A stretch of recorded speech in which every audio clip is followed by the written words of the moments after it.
बहुत समय की बात है। एक दिन एक राजा शिकार करने के इरादे से अपने सिपाहियों के साथ एक जंगल से गुजर रहा था। बहुत दूर जाने पर भी उन्हें दूर दूर तक कोई शिकार नजर नहीं आ रही थी। वे धीरे धीरे घने जंगल में प्रवेश करते गए। बस कुछ ही दूर जाने पर उन्हें कुछ डाकुओं की छिपने की जगह दिखाई दी।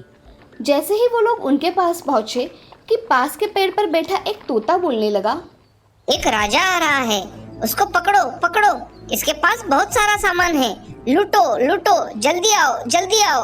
तोते की आवाज जैसे ही डाकुओं ने सुनी, सभी डाकू राजा की ओर दौड़ पड़े। डाकुओं को अपनी ओर आते देख राजा और उसके सैनिक दौड़कर भागने लगे और भागते भागते काफी दूर निकल गए। थोड़ी ही देर में उन्हें सामने एक बड़ा सा पेड़ दिखाई दिया और सब कुछ आराम करने के लिए उस पेड़ के पास चले गए। जैसे ही वो सब पेड़ के पास पहुंचे कि उस पेड़ पर बैठा तोता बोलने लगा, आओ राजा, हमारे साधु महात्मा की कुटिया में हम आपका स्वागत करते हैं। आप अंदर आकर पानी पी लीजिए और आराम कर लीजिए। तोते की इस बात को सुनकर राजा सोच में पड़ गया और विचार करने लगा। एक ही जाति के दो प्राणियों का व्यवहार इतना अलग अलग कैसे हो सकता है? राजा को कुछ समझ में नहीं आ रहा था।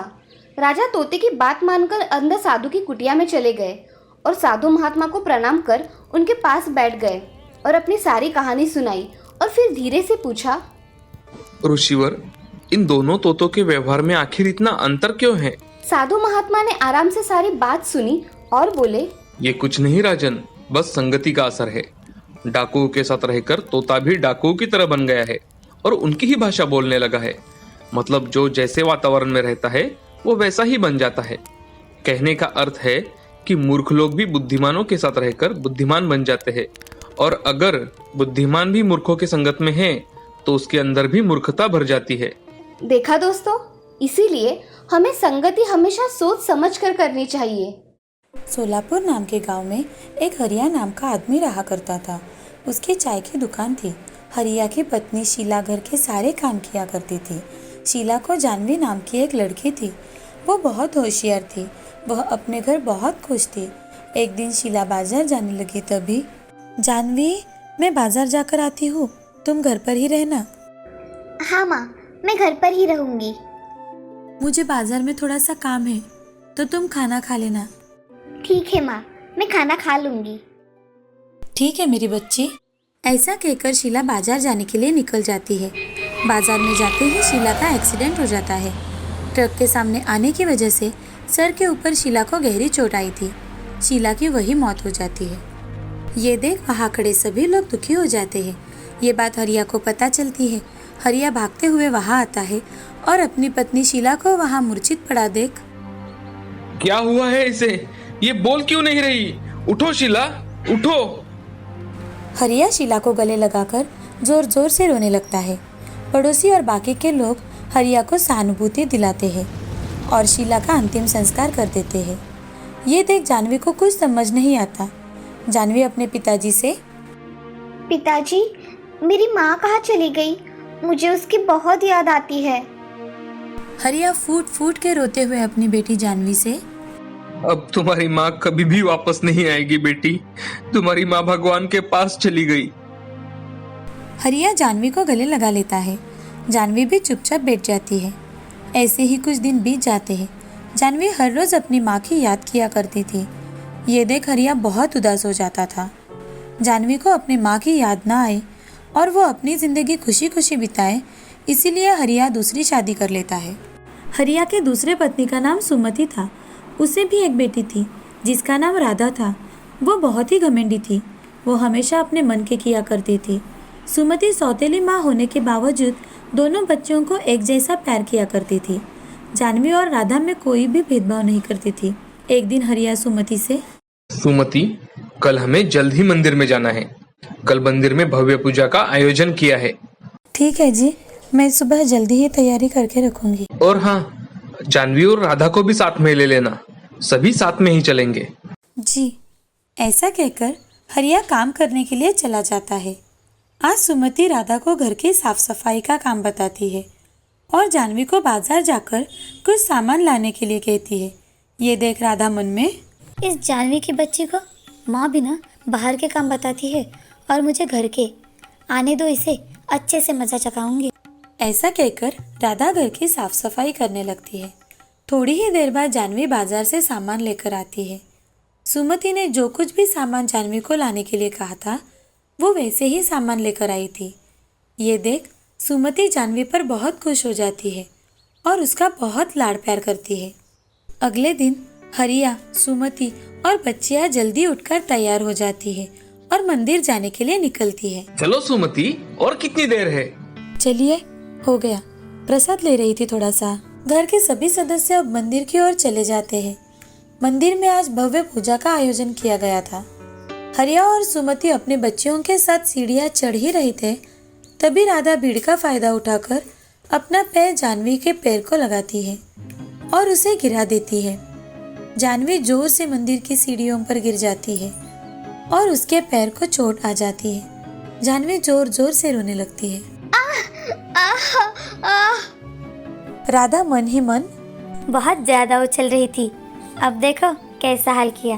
मैंने ऐसा क्या किया है राधा कि तुम मुझसे ऐसा बर्ताव कर रही हो?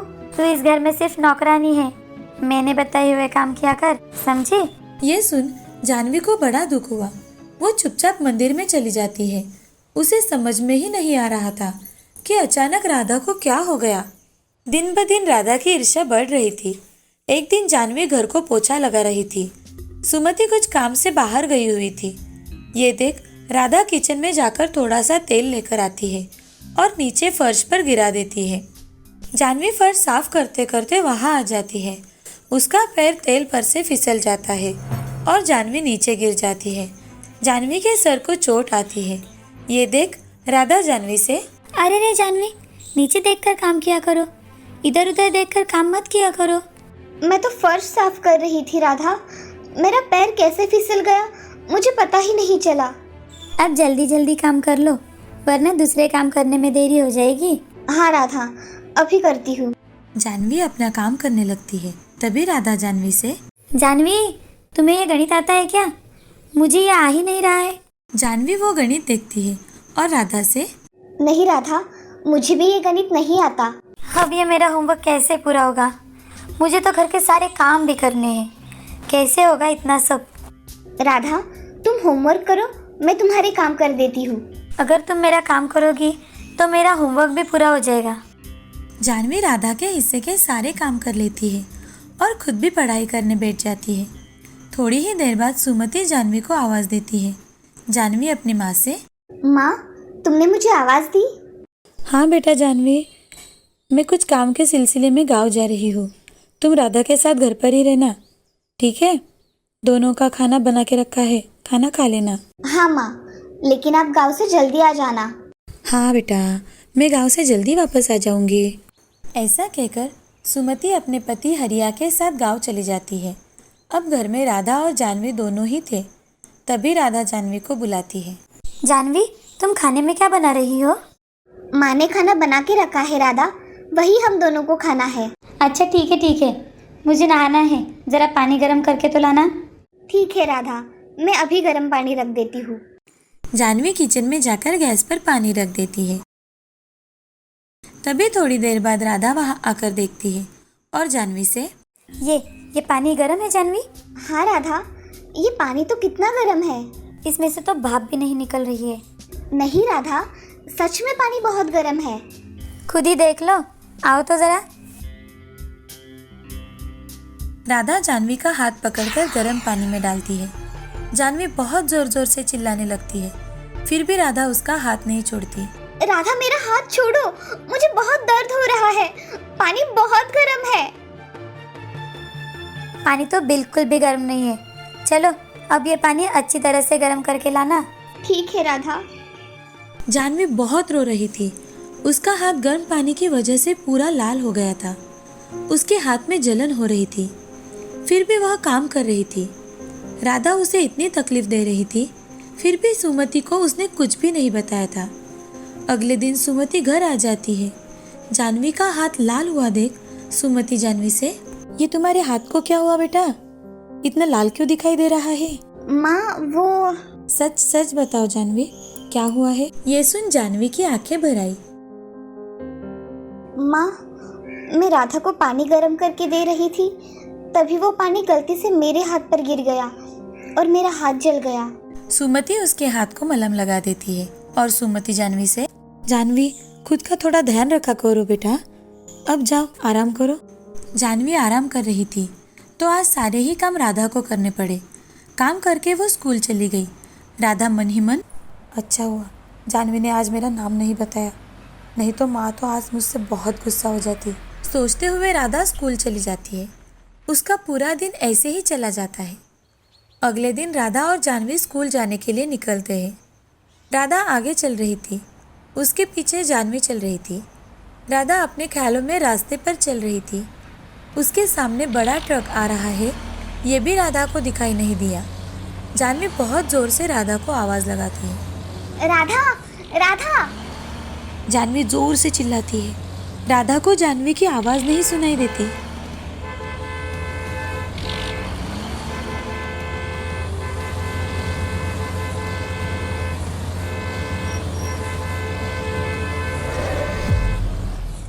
राधा बहुत डरी हुई दिखाई देती है। तभी जानवी राधा से, राधा ध्यान कहाँ था तुम्हारा? मैं कब से तुम्हें आवाज लगा रही थी, तुम्हें ज्यादा लगा तो नहीं ना? जानवी। ऐसा कहकर राधा जोर जोर से रोने लगती है। उसे ऐसे रोते देख जानवी बहुत डर जाती है। तुम्हें और कहीं लगा है क्या? बोलो ना राधा। मुझे कहीं नहीं लगा जानवी, तुमने मुझे बचाया। मैंने तुम्हारे साथ कितना गलत बर्ताव किया, फिर भी तुम हमेशा मेरे साथ अच्छा बर्ताव किया करती थी। मुझे माफ़ कर दो, मैं बहुत शर्मिंदा हूँ। मैंने तुम्हें कब का माफ कर दिया राधा। अब चलो घर चलते हैं, तुम थोड़ा आराम करो, तुम्हें अच्छा लगेगा। मगर हमें तो स्कूल में भी जाना है ना? मैं स्कूल में जाकर टीचर को सारी बात बता दूंगी। तुम चलो घर और आराम करो। जानवी राधा को घर लेकर चली जाती है। दोनों बहनें घर आती देख सुमति दोनों के पास चली जाती है और जानवी से पूछती है, क्या हुआ राधा, ऐसे क्यों रो रही हो? माँ, आज राधा एक्सीडेंट होते होते बची है और वो ये सब देख के बहुत डर गई, इसीलिए मैं इसे घर लेकर आई। हे भगवान, राधा तुम्हारा ध्यान कहाँ होता है आजकल? आज जानवी ना होती तो तुम्हारा क्या होता? माँ, आज जानवी की वजह से मैं सुरक्षित हूँ, उसने मेरी जान बचाई। मेरी दोनों भी बच्चियाँ बहुत समझदार है, मुझे और क्या चाहिए? माँ, मैं स्कूल जाती हूँ। आज स्कूल जाने में बहुत देर हो गई है, आज तुम भी घर पर रहकर ही आराम करो। ठीक है माँ। ऐसा कहकर सुमति बच्चों को लेकर घर चली जाती है। घर में जाते ही राधा फिर से जानवी से माफी मांगती है। जानवी, सच में मुझे माफ़ कर दो। आज से हम बहनें हैं। आज के बाद मैं तुम्हारे साथ कभी भी गलत नहीं करूँगी। हाँ राधा। दोनों बहनें गले लग जाती है और खुशी खुशी रहने लगती है। इस कहानी से हमें ये सीख मिलती है कि हमें हमेशा ईमानदारी और सच्चाई के साथ चलना चाहिए और हमेशा अपने कर्म अच्छे करने चाहिए। हर एक को उसके किए की सजा अवश्य मिलती है। सूरत नाम का एक प्रसिद्ध शहर था। उस शहर से हाईवे जाता था। उस हाईवे के साइड में ही एक पप्पू का ढाबा था। वो ढाबा हाईवे के साइड में होने के कारण उस ढाबे पर बहुत से लोग आया करते थे। उस ढाबे का मालिक था रमेश। रमेश खुद के हाथों से पकवान बनाकर लोगों को खिलाया करता था। उसके हाथों में बहुत ही स्वाद था, उसी वजह से उसके ढाबे पर बहुत लोग आया करते थे। रमेश के ढाबे की स्पेशलिटी थी कि उसके ढाबे में नॉनवेज ही बना करता था। एक दिन 4 आदमी पप्पू के ढाबे पर आए। वो रमेश से, अरे रमेश भाई, जरा तुम्हारे हाथ की चिकन करी लेकर आना। मैं अभी लेकर आता हूँ। मुझे फिश करी लेकर आओ। मुझे एक चिकन कौरमा लेकर आओ। ठीक है, मैं अभी लेकर आता हूँ, बस 5 मिनट दीजिए। ऐसा कहकर रमेश प्लेट तैयार करने में लग जाता है और सभी प्लेट अच्छे से सर्व करके उन आदमियों को देता है। तभी पहला आदमी फिश करी खाकर देखता है और, अरे रमेश भाई, तुम्हारे हाथ का फिश और नॉनवेज का कोई भी पदार्थ खाओ, बहुत स्वादिष्ट होते हैं। हाँ हाँ, ये बात सच है, इसीलिए तो हम यही आते हैं। आपको मेरे हाथ का खाना पसंद आता है, ये मेरे लिए बहुत खुशी की बात है। ऐसा कहकर रमेश अपना काम करने चला जाता है। रमेश ढाबे में जो भी खाना बना था वो सब बेचा जाता था। उसके ढाबे की खासियत नॉनवेज खाना ही थी, इसीलिए जाने आने वाले लोग उसके ढाबे पर खाने के लिए रुका करते थे। एक दिन रमेश की बहन लता उसके गांव से वापस आ जाती है। उसके साथ उसका बेटा शुभम भी आया था।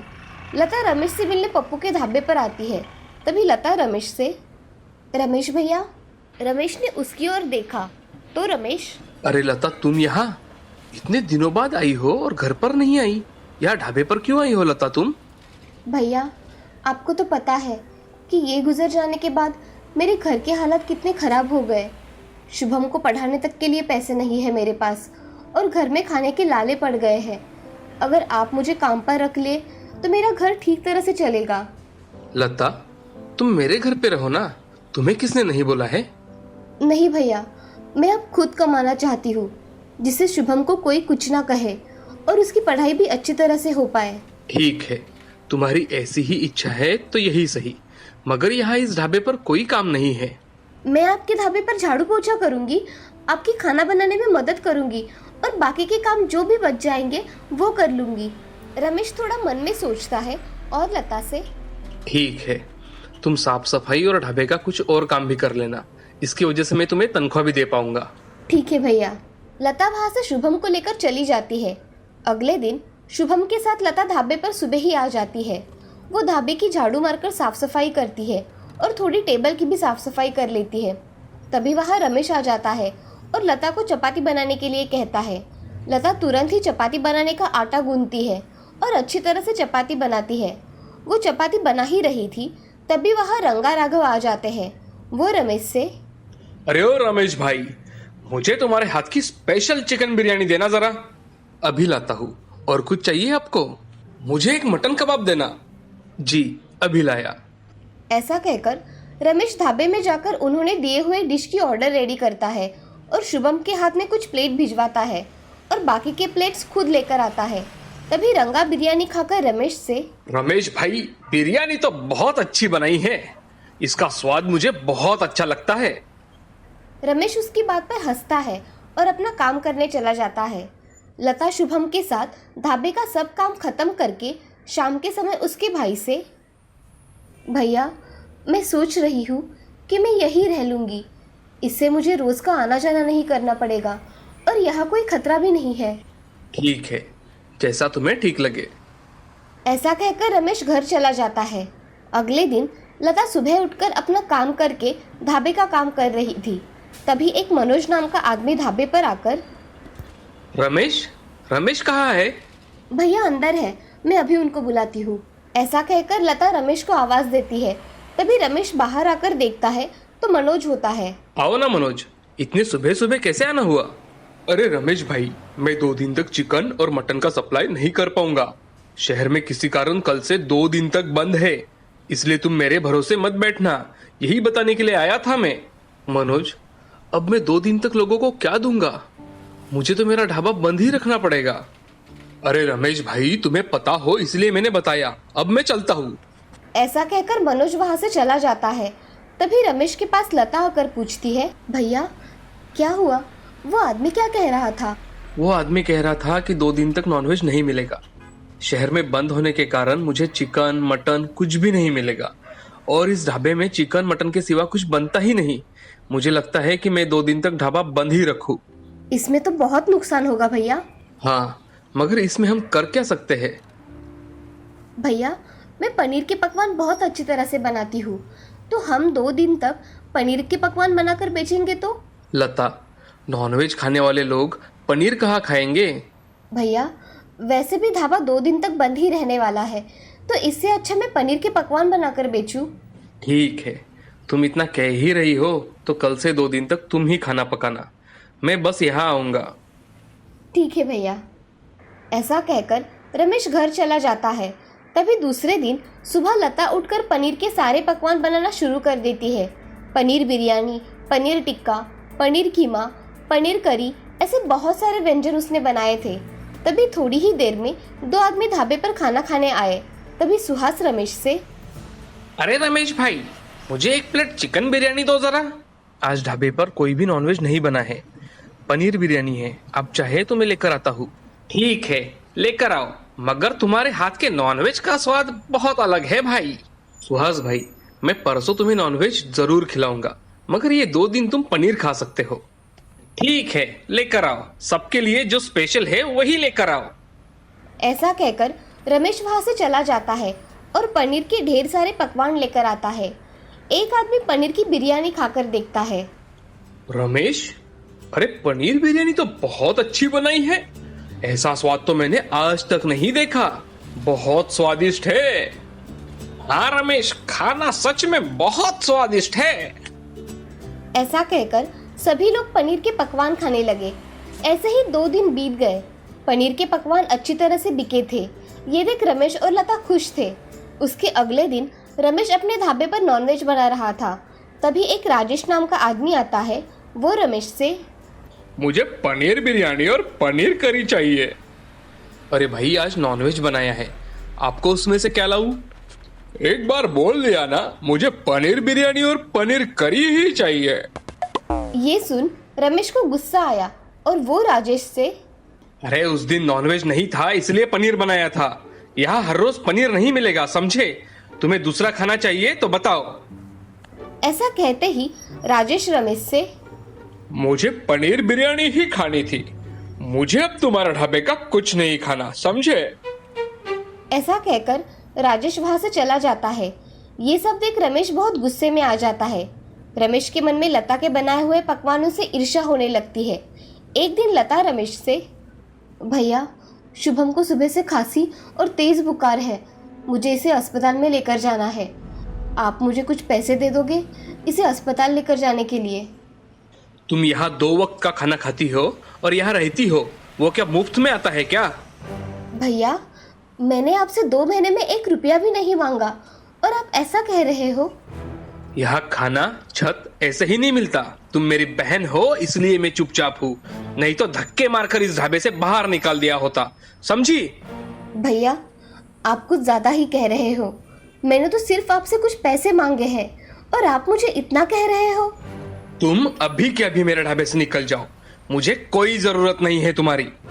ठीक है भैया, मैं जा रही हूँ। ऐसा कहकर लता शुभम को लेकर वहाँ से चली जाती है। लता बहुत रोती है मगर रमेश पे उसका कोई असर नहीं होता। लता गांव में चली जाती है। तभी एक संजय नाम का आदमी लता को ढूंढते हुए आता है। संजय लता से, जी आपका नाम लता भाभी है ना? आप राघव भैया की पत्नी हो ना? हाँ मैं ही लता हूँ, मगर आपको मैंने पहचाना नहीं। मैं राघव भाई का मित्र हूँ। मैंने उनसे 50,000 रुपए उधार लिए थे। अब मेरे पास पैसे आए हैं तो सोचा आपको वापस कर दूं। मैंने आपको बहुत ढूंढा भाभी, मगर आपका कहीं पता ही नहीं था। अब आप मुझे दिखाई दी हो। भाभी ये लीजिए आपके 50,000 रुपए। मुझे पैसों की सख्त जरूरत थी भाई साहब। भाभी आपको कोई भी जरूरत हो आप मुझे बेझिझक कह सकती हो। जी भाई साहब। ऐसा कहकर संजय वहाँ से चला जाता है। तभी लता उन्हीं में से कुछ पैसे लेकर शुभम का इलाज करवाती है और संजय को रमेश ने उसके प्रति किया हुआ व्यवहार बताती है। तभी संजय की मदद से लता एक होटल खोलती है। वो रमेश के ढाबे के सामने ही होता है। अब लता उसके होटल में पनीर के विविध पकवान बनाती है और बेचने के लिए रखती है। तभी बहुत से ग्राहक उसके होटल में खाना खाने के लिए आ जाते हैं। तभी ये देख रमेश बहुत गुस्सा हो जाता है। इस लता ने मेरे ढाबे के सामने ही होटल खोला और मेरे कस्टमर भी उसी के होटल में खाना खाने जाते हैं। ऐसा कहकर रमेश गुस्से से घर चला जाता है। लता बहुत मेहनत करके अपना होटल अच्छी तरह से चलाती है और लता को उसमें कामयाबी मिल जाती है। लता के होटल की तरक्की देख बहुत से लोग उसके होटल में खाना खाने आया करते थे। उसने अपनी जैसी बेसहारा औरतों को भी मदद की। अब इस तरह से होटल चलाकर वो अपना गुजारा किया करती थी। इस कहानी से हमें ये सीख मिलती है कि